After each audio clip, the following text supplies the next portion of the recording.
বন্ধুরা সকালে বলেছি আমরা হাঁটতে বেরিয়ে পড়েছি। সকলকে গুড মর্নিং বলে আজকের ব্লগটা শুরু করে দিলাম। আর সবাই নিশ্চয়ই ভালো আছো, সুস্থ আছো। তো চলো আজকের ব্লগটা শুরু করি। আর দেখো এখন হাঁটতে বেরিয়েছি আর এখন অন্ধকার হয়ে আছে। তো খুব ভালো লাগছে ওয়েদারটা, কারণ একটু বেলা হলেই রোদ্দুর উঠলেই প্রচণ্ড গরম, আর এই গরমেতে হাঁটা যায় না। আর এই দেখো তোমাদের দাদা ভাই আর আমি দুজনে মিলে হাঁটছি। আর এখনও গাড়ির আলো নিভেনি, নিশ্চয়ই বুঝতে পারছো কতটা অন্ধকার। তো চলো হেঁটে নিই, হেঁটে বাড়ি গিয়ে আবার তোমাদের সাথে দেখা হচ্ছে। তো দেখতে থাকো, চলো দেখতে থাকো। বাড়িতে চলে এসেছি, বললাম তোমার দাদাভাই ঘরটা খুলে রেখেছিল। তো চলো এবার ছাদে যেতে হবে, তার আগে গোপালকে তুলে নিই। তো চলো চলে এলাম, গোপাল ছাড়া এখন ঘুমাচ্ছে।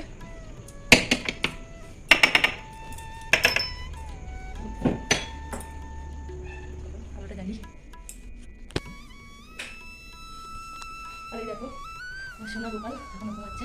তো আমি এখন ঘরটাগুলো মুছে নেবো, ঠাকুরঘরটা মুছে নিয়ে তারপর গোপালকে তুলবো।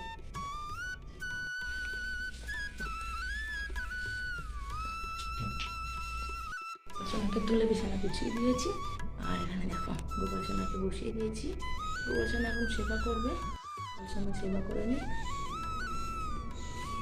এখন আমি যাব ছাদে ছাদে ফুলটা তুলে নিয়ে আসি। এটা জ্বলুক একটু, গোপাল সোনাকে সেবা দিয়েছি। ছাদটা খুব সুন্দর ওয়েদার, নিচে প্রচুর গরম। আর আমাদের কাছে আকন্দ ফুল ফুটেছে দেখতে পাচ্ছ।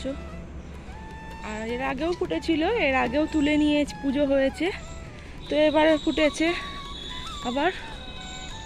আর এই দেখো জল দিচ্ছে, দেখো জল দিচ্ছে গাছে।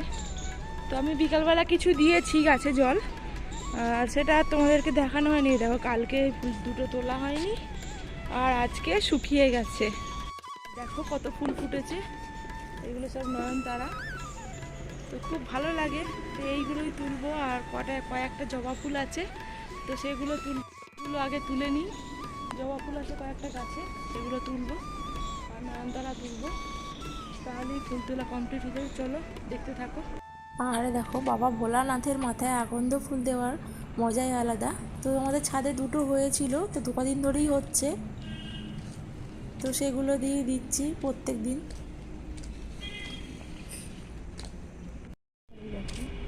আর এগুলো হচ্ছে দোপাটি ফুল, আর এগুলো খুব ভালো। আর এগুলো দানা রাখার জন্য শুধু পাপড়িগুলো আমি খুলে খুলে নিচ্ছি, কারণ গাছগুলো এত সুন্দর ফুল দিয়েছে কি বলবো, প্রচুর ফুল হয়েছে। আর রোজই প্রায় তুলি। তো চলো ফুলগুলো তুলে নিই। আর যা গরম, বাপরে বাপ! এই একটুখানি খালি সূর্য উঠছে, এখনই এত গরম, তাহলে দুপুরের দিকে কি হবে? দেখো সূর্যটা কেমন উঠবে।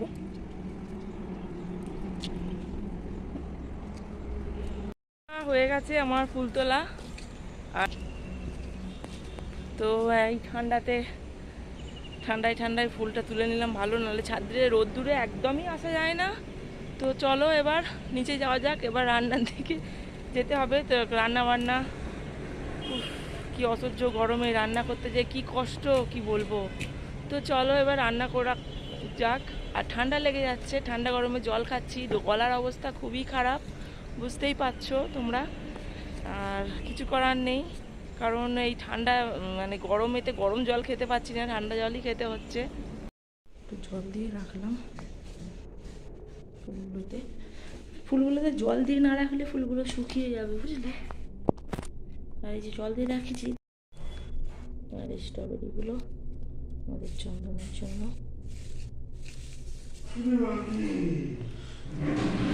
ড্রেসটা চেঞ্জ করে নিলাম, এবার ঘরটা গুছাবো। ঘরটার অবস্থা দেখো, অবস্থা খুবই খারাপ, এখন কিছু গুছানো হয়নি।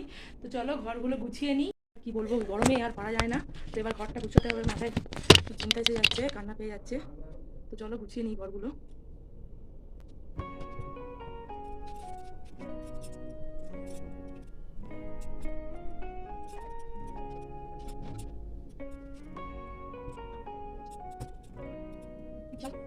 আমি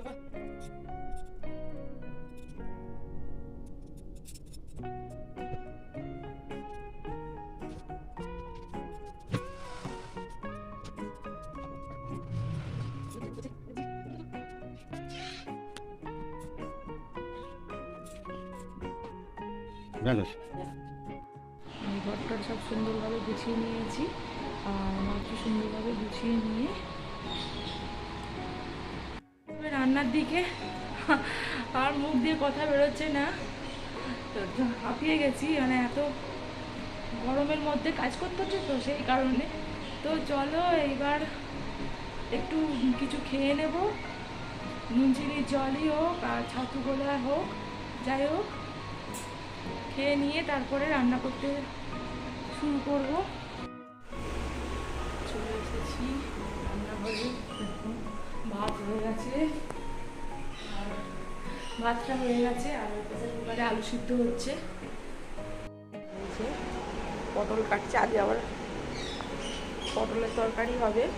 আর এই যে কুমড়ো, এই কুমড়োটা কাটা হয়েছে, তো কালকে রাতে তরকারি হয়েছিল কুমড়োটা আর আছে, দেখি আজকে কিছু করা যায় কি, ভাজা টাজা সেটা করবো, আর এই পটলের তরকারি করবো। এখন রান্না বাড়ি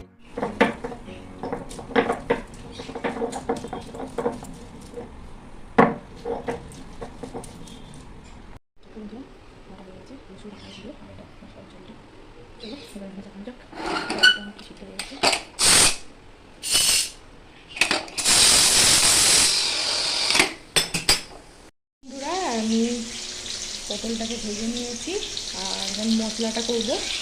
তো 5 ফোড়ন, শুকনো লঙ্কা, কাঁচা লঙ্কা দিয়েছি, আর এদিকে ডালটা সিদ্ধ হয়ে গেছে, মাঝে একটু বিউলির ডাল করবো ভাবছি। তো চলো করে নিই। আর এই দেখো এখানে শাকটা হচ্ছে, আর এদিকে উচ্ছে ভাজাটা হচ্ছে, শাকের মধ্যে একটু উচ্ছে দিয়ে দিয়েছি, সেটা তো ভালো লাগছে। আর এই দেখো দেখো বন্ধুরা, স্নান করে আমি ঠাকুরকে সেবা দিয়ে নিয়ে আর টিফিন করে নিয়েছি, আর আমাদের মা এখনও টিফিন করছে। তো এক সময় আমাদের মায়ের খেতে একটু দেরি হয়। আর তো চলো এবার দেখতে তোমাদের দেখাই আমি আমার গোপাল সোনাকে কীভাবে আজকে সেবাটা দিয়েছি। তো চলো দেখাই তোমাদেরকে। আর এই দেখো গোপাল সোনাকে সুন্দরভাবে সাজিয়ে দিয়েছি, আর মুটুকটাও পরিয়ে দিয়েছি, কিন্তু জামাটা পরাইনি কারণ এত গরম পড়েছে, সেই কারণে। আর গোপাল সোনা যেমন সুন্দরভাবে সেজে আছে, সব ঠাকুরকেও আমি সুন্দরভাবে সাজিয়ে দিয়েছি। একটু আমার শাশুড়ি মায়ের মাথায় হেনা লাগিয়ে দেবো, এই জন্য এই যে চায়ের লিকারটা করে নিয়েছি। তো চলো হেনাটা গুলে নিই। আর এই দেখো এটা হচ্ছে পরম্পরার ব্ল্যাক হেনাটা নিয়ে নিয়েছি, আর এটাকে চায়ের লিকারের সঙ্গে লাগাতে হয়। তো চলো চায়ের লিকারের সঙ্গে ভালো করে আমি মিশিয়ে নিচ্ছি এটাকে, আর তারপরে দেখো লাগিয়ে দিই। সুন্দরভাবে লাগিয়ে দিয়েছি, শুকনো করছে রোদে দাঁড়িয়ে দাঁড়িয়ে। আর এবার সবাই মিলে খেতে বসে পড়েছি। দেখো কি রান্না হয়েছিল, বিউলির ডাল করেছিলাম, শাক তো করেছিলাম, আলু পটলের তরকারি করেছিলাম, একটু ডিম ভাজা আর কুমড়ো ভাজা, আর চাটনি ছিল, আর শসা কুচিয়ে নিয়েছি। তো এইটাই হচ্ছে আজকের লাঞ্চ। বন্ধুরা বিকেলবেলা ঘুম থেকে উঠে কি অবস্থা হয়ে আছি দেখো। আর দেখো নিচে মিমি কান্নাকাটি করছে ও যাবে বলে। তো যাই হোক ঘুম থেকে উঠে চলে এলাম সোজা ছাদে, আর ছাদ থেকে চোখে পড়লো ছাদে জলটা দিয়ে নিই। কি অবস্থা আমার চুলের, ঘুম থেকে উঠে সোজা চলে এসেছি, কারণ ভাবছি যে সন্ধে হয়ে গেছে। তো চলো এবার জলটা দিয়ে নিই, কারণ সন্ধে হয়ে গেলে আবার সন্ধে দিতে যেতে হবে, তখন আর জল দেওয়া হবে না, আর গাছগুলো পুরো শুকনো হয়ে গেছে। আর এই দেখো বন্ধুরা, দোপাটি গাছের গোড়াগুলো পুরো শুকনো হয়ে গেছে, কি অবস্থা দেখো, মানে এবেলা ওবেলা জল দিচ্ছি। আর সকালেই তোমাদের দাদাভাই জল দিয়েছে, তো জল দিয়েও তাও কিছু করা যায়নি, তো এত রোদের তাত হলে আর কি হবে। দেখো চলো জল ভর্তি করে জল দিয়ে দিই। আর এইভাবে এক এক করে প্রত্যেকটা গাছে আমাকে জল দিতে হবে এখন। তো খুব তাড়াতাড়ি স্পিডে করতে হবে কাজ, কারণ এখন বাজে 5:30। তো আধ ঘন্টার মধ্যে দুটো ছাদে যত গাছ আছে সব জল দিয়ে কমপ্লিট করে নিয়ে তারপরে যাব সন্ধ্যা দিতে। তো চলো। আর এই দেখো বন্ধুরা, এখন আমি সন্ধ্যাটা দিয়ে দিয়েছি। তো সন্ধ্যা দিয়ে আমি গোপাল সোনাকে সুন্দরভাবে সেবা দিয়ে দিয়েছি। আর তারপরে এখন আমি যাচ্ছি ডাইনিংয়ে এবার গিয়ে একটু মুড়ি টুড়ি খাবো। আর তারপরে একটু টিভি দেখবো। আর তখন দেখো সন্ধ্যাবেলা মিমি একটু বেরিয়েছিল ওর কাকার সঙ্গে, সেজো কাকার সঙ্গে। তো বেরিয়ে একটা কেক কিনে নিয়েছে, খুব সুন্দর দেখতে কেকটাকে, সেই জন্য তোমাদের সঙ্গে শেয়ার করলাম। তো দেখো কেকটা কাটছে কিভাবে, ও তো খুব মজা করছে। তো এরকম সত্যি নতুনত্ব জিনিস পেলে সবারই মজা হয়। আর আমরা একটু মুড়ি টুড়ি খেয়ে নিলাম সন্ধেবেলা, একটু চাট বানিয়ে, তারপরে একটু চিকেন বানিয়ে নেব। আর আজকে একটু রাতের জন্য একটু চিকেন কষা মতো করব, একটু আলু দিয়েই, আর রুটি হবে। আর এই দেখো চিকেনটাকে ধুয়ে পরিষ্কার করে রাখা আছে, আর আলুটাকে একটু ভেজে নেব। তারপরে আমি চিকেনটাকে অন্যরকমভাবে করব আজকে অন্যরকমভাবে করব বলতে, চিকেনটাকে একটু সিদ্ধ করে জলটা ফেলে দেব, কারণ ডাক্তারে চিকেন খাওয়া বারণ করে দিয়েছে। তো সেই কারণেই। আর দেখো পেঁয়াজ কেটে নিয়েছি, আদা রসুন বেটে নিয়েছি, আর চিকেনটা একটু জল ভাপিয়ে ফেলে দিয়েছি। আর এভাবেই করে খেতে বলেছে। আর পেঁয়াজের সঙ্গেই চিকেনটাকে দিয়ে ভালো করে ভেজে নিচ্ছি, জানো তো, পেঁয়াজ আর রসুন তেলের মধ্যে ফোড়ন দিয়ে দিয়েছিলাম, তারপরে আমি ভেজে নিচ্ছি। তো আজকের ভিডিওটা একটু, তো সবাই ভালো থেকো, সুস্থ থেকো, টাটা।